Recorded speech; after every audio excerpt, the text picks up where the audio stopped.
Bonjour tout le monde, mon nom est Julien Brault, cofondateur de Arbekin. Aujourd'hui, je vais vous faire mon petit commentaire par rapport à la situation économique pour les investisseurs en bourse. On a des émotions fortes au courant des derniers jours. Pendant que tout le monde se battait pour le papier de toilette dimanche, il y a la Fed qui a baissé. La Fed qui est la banque centrale des États-Unis, un peu comme la Banque du Canada. Au nord de la frontière, a annoncé une baisse de ses taux avec une cible entre 0 puis 0,25 %. Donc, on a pratiquement plus de taux d'intérêt, donc on est pratiquement à zéro aux États-Unis. Au Canada, la Banque du Canada l'avait baissé à 0,75. Donc, ça, ce que ça veut dire, c'est que les banques centrales voient la récession, parce que ça s'appelle une récession maintenant, et se sont dit, il faut stimuler l'économie, il faut baisser les taux pour que, essentiellement, la Banque du Canada va prêter aux banques canadiennes. Donc, si les taux sont de zéro, les banques vont avoir un intérêt à faire plus de prêts aux entreprises. Donc, on injecte de l'argent dans l'économie. Donc, on peut imaginer que quand on injecte de l'argent dans l'économie, il y a plus de consommation, plus d'investissement. Ça, c'est la théorie économique. L'enjeu, c'est la peur. De la même manière que les individus se disent, est-ce que je vais perdre mon emploi? Est-ce que je devrais attendre pour acheter mon nouveau iPhone? Les entreprises font la même chose, se disent, est-ce que je devrais garder des liquidités? Est-ce que j'aurais même avoir des prêts mais ne pas les utiliser? Donc souvent, c'est plus difficile que la théorie. En général, ça fonctionne. Et ce qui m'inquiète par rapport à la baisse des taux comme ça aussi rapidement, c'est qu'on n'est pas du tout au pic du truc de coronavirus. C'est une courbe de progression. Aujourd'hui, on est au début et l'enjeu, c'est les banques centrales, en baissant les taux dès maintenant, veulent justement prévenir ce qui est en train de se passer, mais la réalité, c'est que ça n'a pas un impact.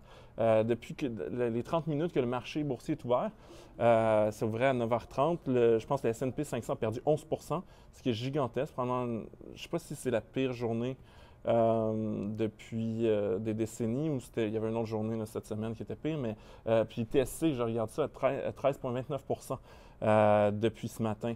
L'enjeu avec ça, c'est que oui, c'est une mesure positive pour l'économie. C'est dur d'être plus catholique que le pape. L'enjeu, c'est que, admettons que les choses, et la plupart des experts s'entendent pour dire qu'à un moment donné, il va y avoir plus de cas de coronavirus, il va y avoir plus de morts. Il va y avoir plus de mesures qui ont un impact sur l'économie, comme toutes les écoles qui ferment, les commerces qui ferment. Et là, ça va être quoi la munition des banques centrales? La Banque du Canada peut passer de 0,75 à 0. La Fed a pratiquement jeté toutes ses munitions. Fait que moi, je compare ça à quelqu'un qui arrive à un champ de bataille avec une seule balle.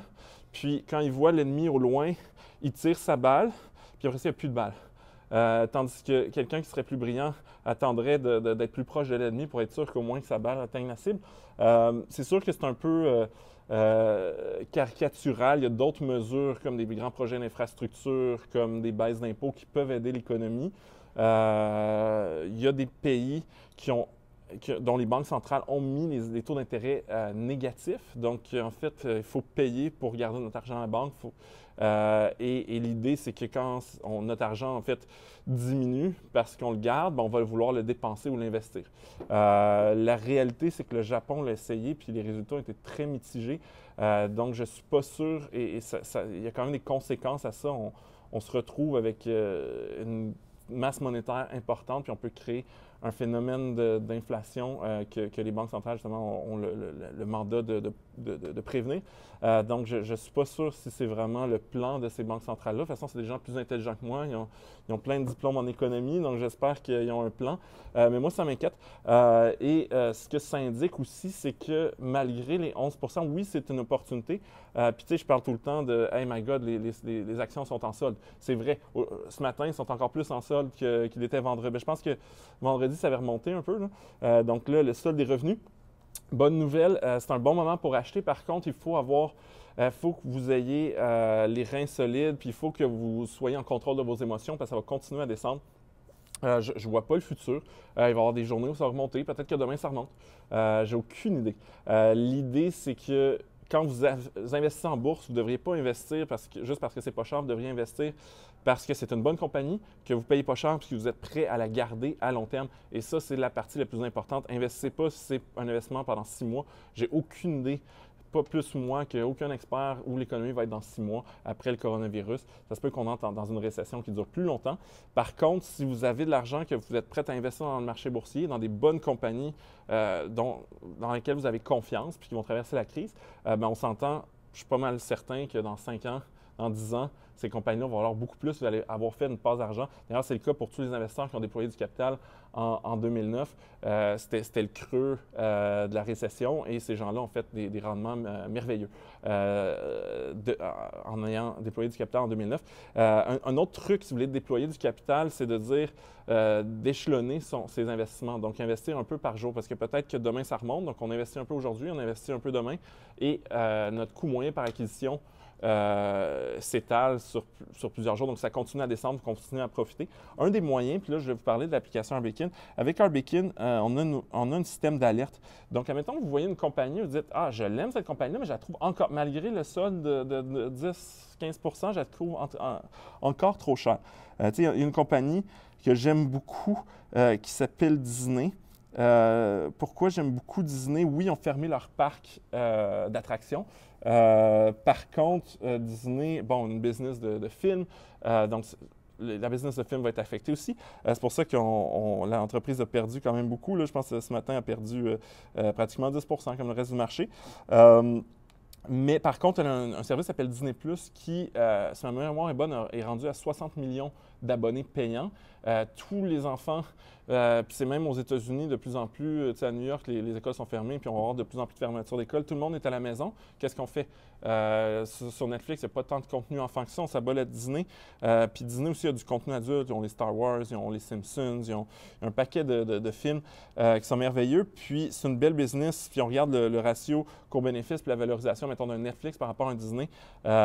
Disney a une longueur d'avance, a beaucoup de contenu, donc j'adore Disney. Mais admettons que je le trouve encore trop cher. Je me dis, là, il est rendu à combien, là, 92, admettons. Je me dis, puis honnêtement, je le trouve pas cher en ce moment. À 92, je le trouve attrayant.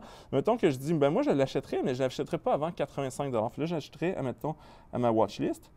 Et j'irais dans mes alertes. Non, là, c'est alertes sont ici. Et ma liste, donc Disney. Je fais boum. Et là, je dis, on avait dit à 85 $, je le trouve pas cher. Donc, je mets 85 ici. Et maximum, mettons, je ne veux pas que tu m'alertes pour le maximum, ça ne me dérange pas. Je ne vais pas acheter de. Donc là, je vais recevoir une notification push ou un email. Je peux avoir les deux. Mettons, je vais être vraiment sûr, je mets les deux. Je fais sauvegarder. Et en fait, ce qui va se passer ici, c'est que si l'action de Disney passe sous les 85 $, je vais recevoir un courriel et une notification push. Donc, c'est un bon moyen. Moi, je trouve que ce qui est intéressant, c'est surtout les compagnies qui sont trop chères, mais qui sont des bonnes compagnies. Mettons, Amazon, j'adore la compagnie, je la trouve toujours trop chère. Donc, allons voir Amazon. Disney, je la trouve déjà pas chère. Amazon, je fais 77 fois le ratio coût-bénéfice, c'est trop cher, elle est à 1680. Avertis-moi quand elle vaut 500 $. Je sais que c'est un peu... il y a plein de monde qui ont investi dans Amazon, qui ont fait du rendement parce que c'est une compagnie merveilleuse. Mais admettons que moi, je suis trop conservateur, je me dis, je l'adore la compagnie, mais il faudrait qu'elle coûte 500 $. Je mets mon minimum à 500 $.